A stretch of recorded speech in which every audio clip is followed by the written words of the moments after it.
Au nom du Père, du Fils, Saint-Esprit, un seul Dieu, Amen, que sa bénédiction repose sur nous tous, Amen.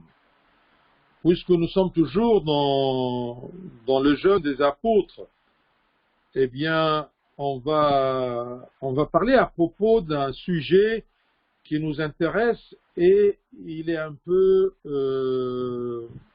pas clair. Aujourd'hui, on va parler à propos du sacerdoce. Le sacerdoce, c'est un des sacrements de l'Église. Et le sacerdoce signifie la prêtrise, ça veut dire devenir un prêtre. Alors, retenez un peu ce terme ecclésiastique, sacerdoce, le sacrement du sacerdoce. Bien sûr, parmi les sacrements, il y a des sacrements indispensables à tout chrétien, comme le baptême, la confirmation, le repentir, la communion, l'onction des malades. Mais le mariage et le sacerdoce, il y a beaucoup de chrétiens qui peuvent vivre leur vie sans recevoir ces deux sacrements. Mais les autres 5 sacrements, ils sont indispensables. Alors, le sacerdoce signifie la prêtrise, être prêtre. Et c'est quoi la prêtrise? C'est quoi le sacerdoce? C'est tout simplement la médiation entre Dieu et les hommes. Le rôle du prêtre, c'est un médiateur entre Dieu et les hommes. Dans l'Ancien Testament, le prêtre, celui qu'on appelait le sacrificateur, était la personne digne de confiance pour garder, observer la loi de Moïse, et qui pouvait présenter les sacrifices. C'est pour cela qu'on l'appelait sacrificateur, parce que la première tâche d'un prêtre, c'est de célébrer les sacrifices, sacrificateur. Et depuis, ou dès l'Ancien Testament, les sacrificateurs présentaient les sacrifices expiatoires devant Dieu. Un sacrifice expiatoire, c'est celui qui expiait le péché, c'est-à-dire il efface le péché. On les appelle les sacrifices expiatoires.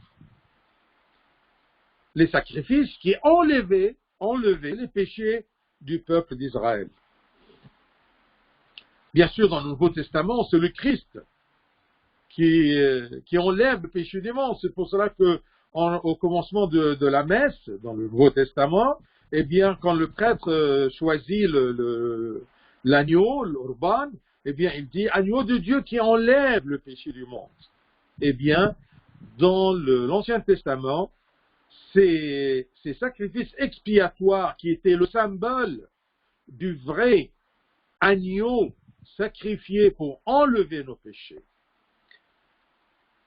Donc, le sacerdoce est institué sur 3 piliers. Dieu, le prêtre, le sacrifice. C'est ça le sacerdoce.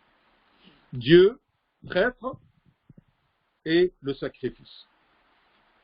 Le prêtre présente le sacrifice à Dieu pour le peuple. Choisir le prêtre avait un rituel dès l'Ancien Testament que Dieu a institué. Le choix du prêtre est un rituel. Et choisir le sacrifice aussi est un rituel. Le sacrifice animal, eh bien, il devrait être sans défaut, très jeune, et il y avait un rituel de genre des animaux présentés selon chaque sacrifice. C'est pour cela que durant la messe aujourd'hui, Abouna, quand il choisit l'agneau, l'urbana, eh bien, il tourne, il cherche pour qu'il évite n'importe quel défaut dans le pain qui sera le corps du Christ.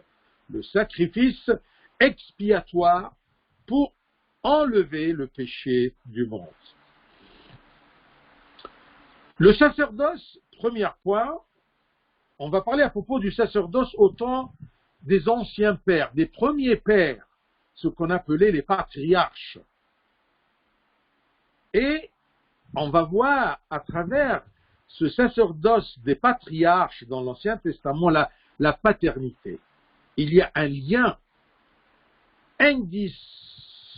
indissoluble qui ne se sépare pas, ce lien-là, entre la prêtrise et la paternité.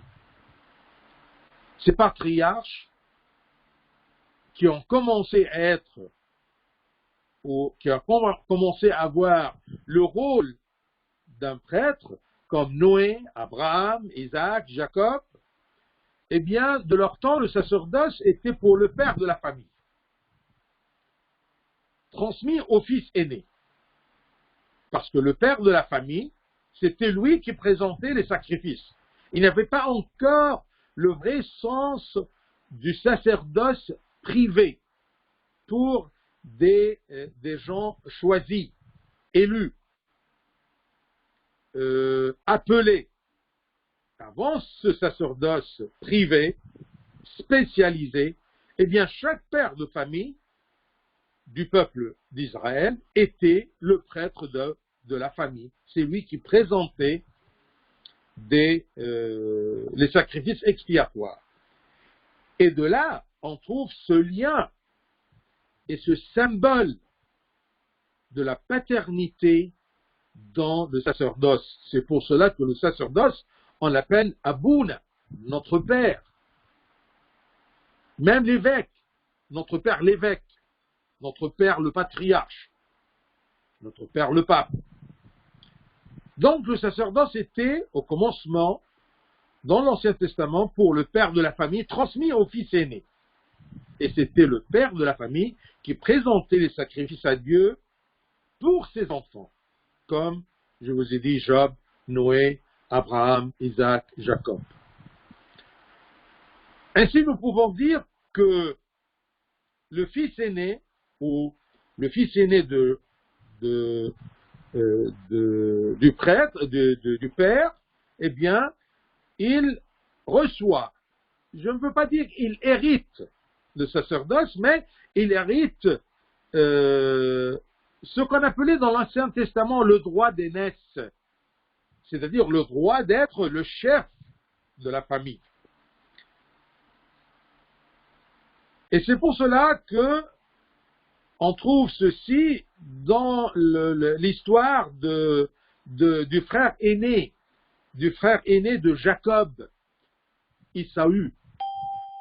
Eh bien, Ésaü, il était le frère aîné de Jacob, c'est-à-dire son père était Isaac, et ce Ésaü-là, il a refusé ce qu'on appelait le droit d'aînesse. Il a refusé le sacerdoce qui était à travers ce droit d'aînesse. Ceci, pour le comprendre, on va lire ensemble rapidement Genèse 25.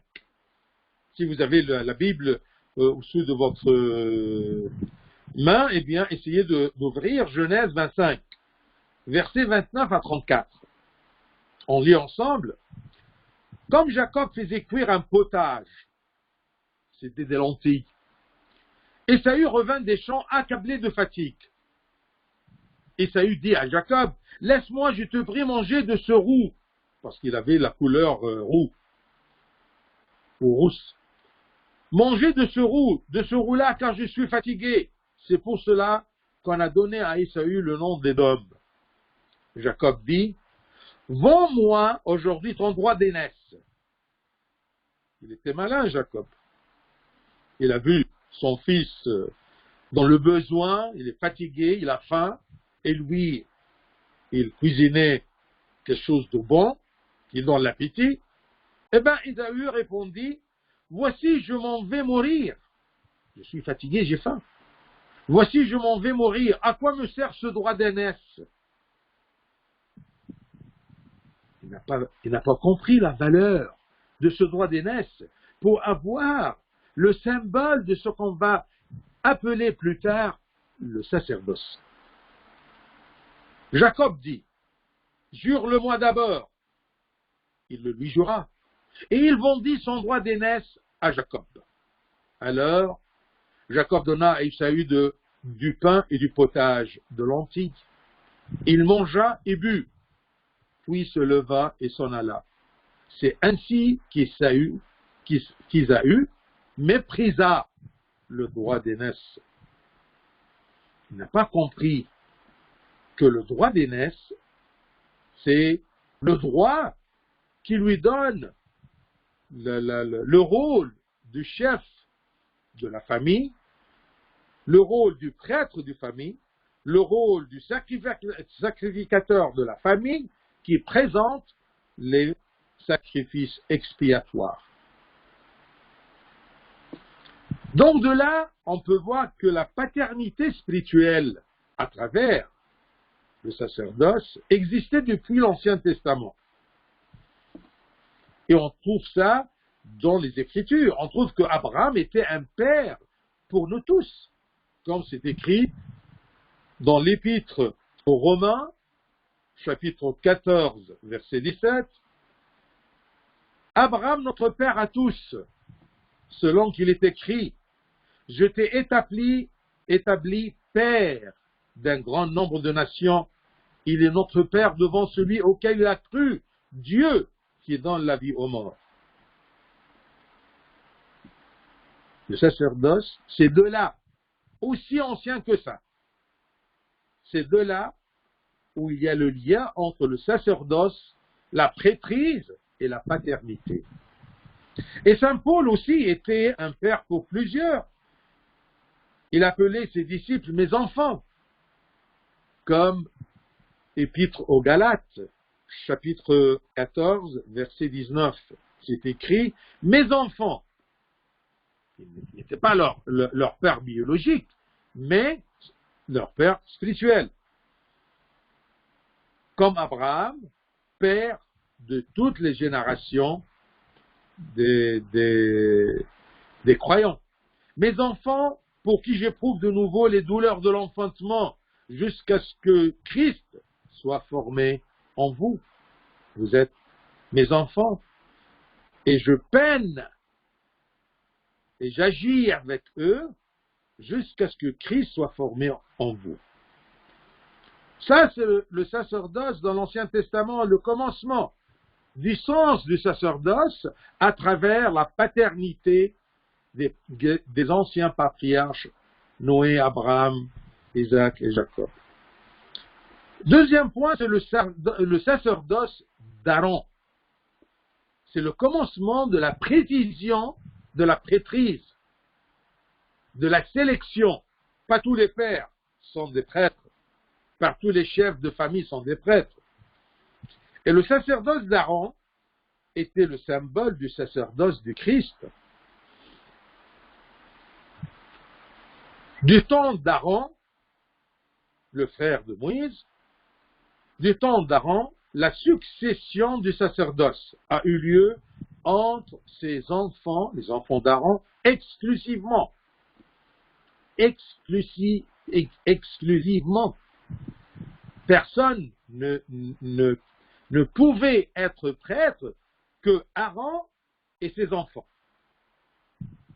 remplaçant les aînés qui devaient être consacrés à Dieu pour le servir.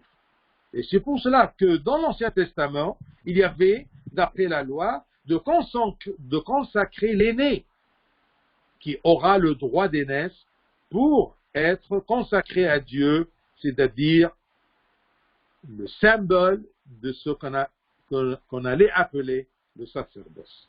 Donc, depuis Aaron, ses enfants étaient les prêtres, étaient les sacrificateurs. Et le reste de la tribu d'Aaron, ce qu'on appelait les Lévites, parce que vous savez que le peuple d'Israël était 12 tribus, d'après les 12 enfants de Jacob. Le troisième enfant était Lévi. Eh bien, Dieu a choisi Moïse et Aaron dans ce tribu-là.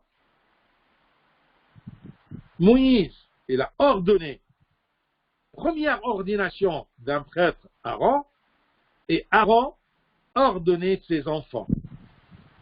Donc, le sacerdoce était inclus dans Aaron et ses enfants. Le reste du tribut, le reste de la tribu de Lévi, ce qu'on appelait les Lévites, eh bien, étaient les serviteurs de la tente d'assignation, du temple un peu plus loin. C'est comme Aaron et ses enfants et ses descendants étaient les prêtres, et le reste des Lévites étaient les diacres, étaient les serviteurs qui faisaient tout, sauf présenter les sacrifices expiatoires. Donc, Aaron et ses enfants étaient les sacrificateurs, le reste de la tribu des Lévites, les enfants de Lévi, étaient les serviteurs de la tente d'assignation, qui est devenue plus tard, cette tente-là, le temple. Donc les enfants d'Aaron représentaient les prêtres et les Lévites représentaient le reste des serviteurs, les diacres.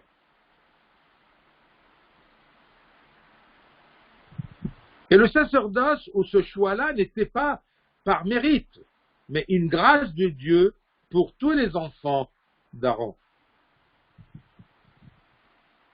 Le sacerdoce était donné aussi à quelques prophètes de la part de Dieu exceptionnellement, comme par exemple Samuel. Samuel n'était pas un lévite, n'était pas le descendant d'Aaron, mais il a présenté des sacrifices. Dieu lui a demandé exceptionnellement de présenter des sacrifices. Jusqu'à ce qu'on a rencontré dans l'Ancien Testament, c'est le troisième point, Melchisedec, ce roi prêtre. Nous avons le sacerdoce des patriarches, des premiers pères, Noé, Abraham, Isaac, Jacob. Ensuite, le sacerdoce d'Aaron et ses enfants et les Lévites. Ensuite, le sacerdoce de Melchisedec. Ceci, on le trouve dans le livre de Genèse, chapitre 14, versets 18 et 19. C'est écrit, « Melchisedec, roi de Salem, fit apporter du pain et du vin. Il était sacrificateur du Dieu très haut. Il bénit Abraham et dit, « Béni soit Abraham par le Dieu très haut, maître du ciel et de la terre. » Donc, Melchisedec était un roi de Salem, était sacrificateur de Dieu. Il a béni Abraham et il a présenté du pain et du vin, pas un animal, pas un sacrifice animal, pas un sacrifice de sang, mais il a commencé à présenter un sacrifice représenté par du pain et du vin. Donc le sacerdoce de Melchisedec, qui était prêtre, n'a pas présenté des sacrifices d'animaux et du sang, mais du pain et du vin.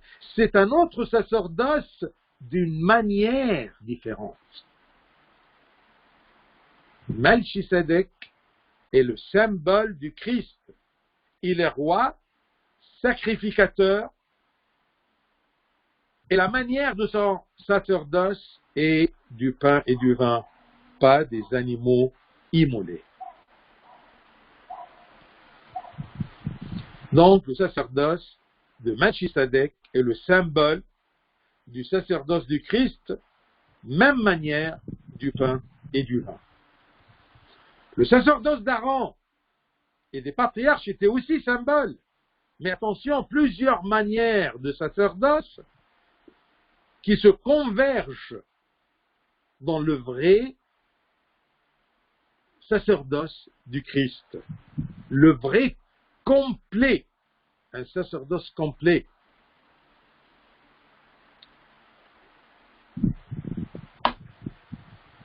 Ce sacerdoce, c'est pour cela qu'on dit toujours, vous entendez, d'accord, que le sacerdoce de l'évêque de la manière, selon la manière de Melchisedec.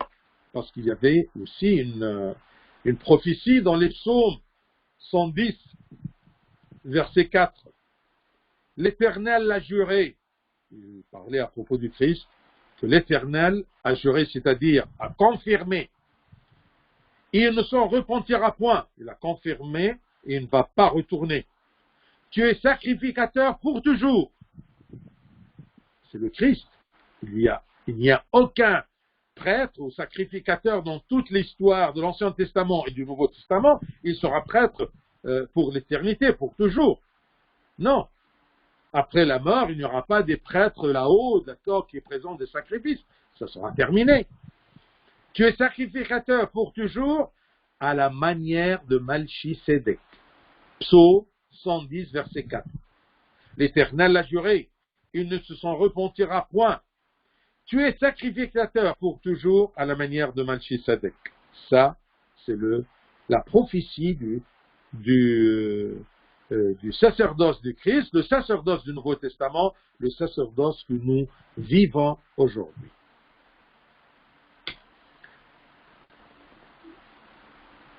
Alors, nous sommes arrivés au sacerdoce de Melchisedec. Là, on va commencer à parler à propos de la fondation, de la mise en place, de la fondation du sacerdoce dans le Nouveau Testament. On a vu l'Ancien Testament, sacerdoce des patriarches, sacerdoce d'Aaron et ses enfants et les Lévites, sacerdoce de Melchisedec.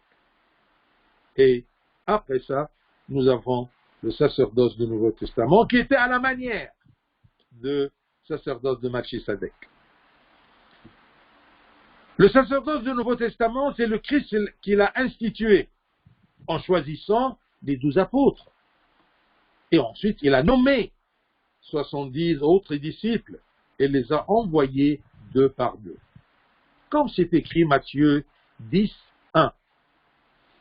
Puis, ayant appelé ses 12 disciples, il leur donna le pouvoir de chasser les esprits impurs et de guérir toute maladie et toute infirmité. Le pouvoir de guérir. Pour célébrer un peu plus loin l'onction des malades. Luc 10, 1. Après cela, le Seigneur désigna encore 70 autres disciples et il les envoya. Désigna, les envoya 2 à 2 devant lui dans toutes les villes et dans tous les lieux où lui-même devait aller. Il a commencé à fonder ce sacerdoce en choisissant, en désignant, en envoyant. Le Christ les a envoyés en leur disant, comme Jean 20, je vous cite tous les références bibliques où il y a des nuances et des sens du sacerdoce du Nouveau Testament. Le Christ les a envoyés en leur disant, Jean chapitre 20, versets 21 à 23, Jésus leur dit de nouveau, la paix soit avec vous. Comme le Père m'a envoyé, moi aussi je vous envoie. Après ces paroles, il souffla sur eux et leur dit, recevez le Saint-Esprit. Ceux à qui vous pardonnerez les péchés leur seront pardonnés, et ceux à qui vous les retiendrez, ils leur seront retenus. Il a choisi, il a appelé, il a envoyé. À un moment, il les a donné sa paix, et il a soufflé sur eux pour leur donner le sacerdoce. Et il leur a donné le pouvoir, comme vous avez entendu, ceux à qui vous pardonnerez les péchés, ils leur seront pardonnés, ceux à qui vous les retiendrez, ils leur seront retenus. Question. Cette question-là devait apparaître dans votre pensée. Quelle est la différence entre le souffle du Christ sur les apôtres et la descente de l'Esprit Saint sur eux le jour de la Pentecôte. Quand on a parlé la dernière fois à propos des apôtres, eh bien, on n'a pas pris beaucoup de temps pour expliquer la différence entre ceci. Le souffle et la descente de l'Esprit Saint. Le souffle de Christ est unique, une seule fois. Comme l'ordination du prêtre, c'est une seule fois. On ne peut pas l'ordonner plusieurs fois, c'est une seule fois pour la vie. Et ce souffle-là du Christ, unique, était pour leur donner le pouvoir et l'autorité sacerdotale. Ça, c'est le souffle. Quant à la descente de l'Esprit Saint, eh bien, c'était le baptême collectif, massif de l'Esprit Saint. Il descend, il les baptise, il leur donne une force. C'est l'habitat de l'Esprit Saint en nous, tous les gens présents. Et pas le sacerdoce particulier. Donc la descente était pour une tâche collective, c'est le baptême, c'est un baptême. Mais le souffle de Christ, pour les 12, était quelque chose de particulier, de spécialisé, concernant les choisis, les élus, le sacerdoce. Ça, c'est la différence. Retournons au souffle de Christ. Après le souffle, le Christ va les envoyer comme prédicateurs. Il va les envoyer comme piliers de la nouvelle Église. Et les apôtres, à leur tour, vont instituer l'Église dans le monde entier. Ce souffle-là était l'ordination des apôtres. De qui? Du Christ. Par son souffle. Ensuite, les apôtres, ils ont commencé dans chaque église, surtout après l'ascension de Christ, dans chaque église, ils ont commencé à ordonner des nouveaux évêques, de nouveaux hommes prêtres, sacrificateurs. Comment? Par l'imposition des mains et par le souffle aussi. Comme le patriarche le pape Shenouda, quand il m'a ordonné comme prêtre, eh bien, il m'a demandé d'ouvrir la bouche et il a soufflé dans ma bouche. Et moi, je devrais dire, d'accord, je retire pour moi un esprit qui me fait prêtre, qui me donne l'autorité sacerdotale. Donc, dans leur mission, les apôtres, après avoir été ordonnés par le souffle de Christ, ils vont commencer à désigner, à ordonner des évêques, un peu plus tard, des prêtres et des diacres.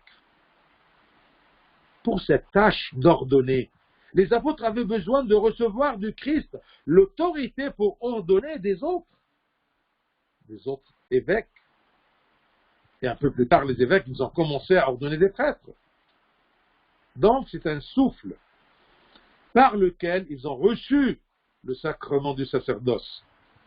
Et ce souffle se transmet des apôtres à ceux qu'ils ordonneront. D'où la succession apostolique. Et de là, l'Église de Christ est une Église universelle et apostolique. Dès le commencement, on l'appelait Église catholique, mais j'ai préféré de vous dire universelle pour ne pas mélanger. C'était catholique. Ah non, catholique, orthodoxe, ça, ce sont des qualifications un peu tardives. Mais au commencement, c'était une Église universelle dont la foi est droite, orthodoxe, et apostolique parce qu'il y a là-dedans la succession apostolique, la succession du sacerdoce. Depuis le Christ, apôtre, descendant spirituel. Pas comme dans l'Ancien Testament, les descendants biologiques d'Aaron, Donc c'est un souffle unique, sachant que le Christ a soufflé sur les apôtres. Mais Thomas n'était pas présent. Ah, c'est une autre question. Si vous lisez les actes des apôtres, vous allez trouver qu'il a soufflé sur les apôtres durant sa première apparition aux apôtres, dans la chambre haute. Mais Thomas n'était pas présent. Et ensuite, la deuxième fois qu'il est arrivé où Thomas il était là, il n'a pas soufflé. C'était le doute et la foi de Thomas. Il n'a pas soufflé sur Thomas. Alors là, est-ce que Thomas est prêtre ou pas? Il était ordonné ou pas? Il est parmi les apôtres. Non, il est prêtre. Comment? Pour comprendre ceci, vous allez trouver que l'économie divine a cité quelque chose dans l'Ancien Testament pour que ça soit une référence de ceci. Regardez. Ouvrez bien votre évangile. Alors, pour comprendre ceci, comment Thomas, il est devenu prêtre, quoiqu'il était absent, quoi qu'il soit absent durant le souffle du Christ. Eh bien, prenez le livre des Nombres dans l'Ancien Testament, chapitre 11, verset 14. Nombre 11, depuis verset 14. Moïse, il est allé à Dieu, à l'Éternel, et il lui a dit, je ne puis pas à moi seul porter tout ce peuple, car il est trop pesant pour moi. Plutôt que de me traiter ainsi, tue-moi, je te prie, si j'ai trouvé grâce à tes yeux et que je ne vois pas mon malheur. L'Éternel dit à Moïse, je vais faire des gens qui t'aident, des prêtres, avant le sacerdoce d'Aaron. L'Éternel dit à Moïse, assemble auprès de moi 70 hommes des anciens d'Israël, de ceux que tu connais comme anciens du peuple, et ayant autorité sur lui. Amène-les à la tente d'assignation, et qu'ils s'y présentent avec toi. Tu ne peux plus supporter la tâche tout seul, Moïse, bien. Choisis 70 anciens d'Israël, élus, qui ont une autorité sur le peuple, amène-les à la tente d'assignation, et qu'ils s'y présentent avec toi. Je descendrai, et là, je te parlerai. Je prendrai de l'esprit qui est sur toi, et je le mettrai sur eux, afin qu'ils portent avec toi la charge du peuple, et que tu ne la portes pas à toi seul. Ça, c'est un genre d'ordination. Ramène-les à la tente d'assignation, ramène-les à l'église, je descendrai, je prendrai de l'esprit que tu as, d'accord, cet esprit de sacerdoce, de sacrificateur, et je vais le donner à ces vieillards pour qu'ils supportent avec toi la charge. L'Éternel répondit à Moïse, la main de l'Éternel serait-elle trop courte? Tu verras maintenant si ce que je t'ai dit arrivera ou non. Moïse sortit et rapporta au peuple les paroles de l'Éternel. Il assembla 70 hommes, verset 24. Il assembla 70 hommes des anciens du peuple et les plaça autour de la tente. L'Éternel descendit dans la nuée et parla à Moïse. Il prit de l'esprit qui était sur lui et il le mit sur les 70 anciens. Comment? Ne me demandez pas les détails, parce que c'est comme aujourd'hui, l'imposition des mains. Il lui donne et le souffle, il lui donne la tâche de l'Esprit Saint, d'accord, pour être prêtre. Tu vois quelque chose avec tes yeux matériels? Non. C'est la même chose. Il prit de l'Esprit qui était sur lui, il le mit sur les 70 anciens. Et dès que l'Esprit reposa sur eux, ils prophétisèrent, mais ils ne continuèrent pas. Ils prophétisèrent, c'est-à-dire ils ont commencé à chanter, à louer le Seigneur avec ce nouveau talent, ce nouveau sacerdoce. Mais attention, parmi ces 70 vieillards, il y avait 2 absents. Vous allez voir. Verset 26. Il y eut 2 hommes, l'un appelé Eldad et l'autre Médad, qui étaient restés dans le camp. Ils ne sont pas venus. Ils étaient choisis, mais non pas venus. Qui étaient restés dans le camp, et sur lesquels l'Esprit reposa, malgré qu'il était absent, quand Dieu a voulu que cet Esprit se répand, se transforme, se transmet de Moïse au prêtre, eh bien, ces 2-là qui étaient absents, mais ils existaient, eh bien, sur lesquels l'Esprit reposa, car ils étaient parmi les inscrits, quoiqu'ils ne fussent point allés à la tente. Et ils prophétisèrent dans le camp. Un jeune garçon courut l'annoncer à Moïse et dit, Eldad et Médad prophétisent dans le champ. Josué, fils de Nun, serviteur de Moïse, depuis sa jeunesse, prit la parole et dit, Moïse, mon Seigneur, empêche-les.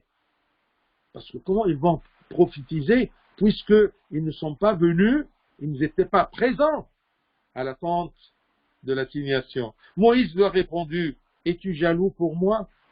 Puisse tout le peuple de l'Éternel être composé de prophètes et veuille l'Éternel mettre son esprit sur eux? Si Dieu a voulu mettre son esprit sur eux, il prophétise, mais dans le camp, pas devant l'attente d'assignation. Tu vas être jaloux, tu vas refuser ceci, c'est Dieu qui veut. Et Moïse se retira au camp, lui et les anciens d'Israël. Ainsi, le souffle de Dieu pour le sacerdoce reposa sur Thomas, quoiqu'il soit absent. Mais attention, c'est le Christ, ce que Dieu l'Éternel peut accomplir selon sa divinité, personne ne peut l'imiter. L'Éternel dans l'Ancien Testament, il a fait la même chose que le Christ, le temps de Thomas, mais aucun homme peut faire ceci. C'est-à-dire, le pape ne peut pas être dans sa cellule, et moi, par exemple, dans un autre pays, d'accord, il fait la prière, je deviens prêtre, non. Mais moi, je t'explique quelque chose pour le cas de Thomas, et pour te montrer la puissance de l'Éternel, parce que, entre nous, n'oublie pas que Dieu est partout. S'il descend en nuée sur la tente d'assignation, mais il est partout. Si le Christ souffle, son souffle c'est divin, c'est éternel, eh bien, ça peut toucher quelqu'un même qui est absent, puisque c'est la volonté de Dieu que Thomas est parmi les 12. Parce qu'aucun endroit peut limiter le souffle de Dieu ou la volonté de Dieu. Dieu, le Christ incarné, ou Dieu incarné le Christ, il a pu, par une parole, guérir un enfant ou un serviteur qui n'était pas dans la même ville même. Donc, c'est ça les 2 questions. La différence entre le souffle du Christ, après sa résurrection, et la descente de l'Esprit Saint sur les apôtres et les présents durant la Pentecôte. Deuxième question, c'était Thomas. Il n'a pas soufflé sur Thomas, mais malgré ça, eh bien, il était prêtre.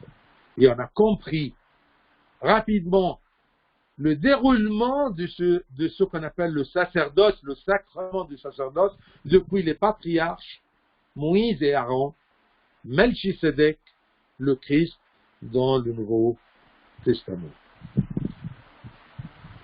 Que le Seigneur nous donne la compréhension de ce sacrement, le sacerdoce. Et la prochaine fois, on va voir comment le sacerdoce s'est développé dans le Nouveau Testament, dans le temps où nous vivons.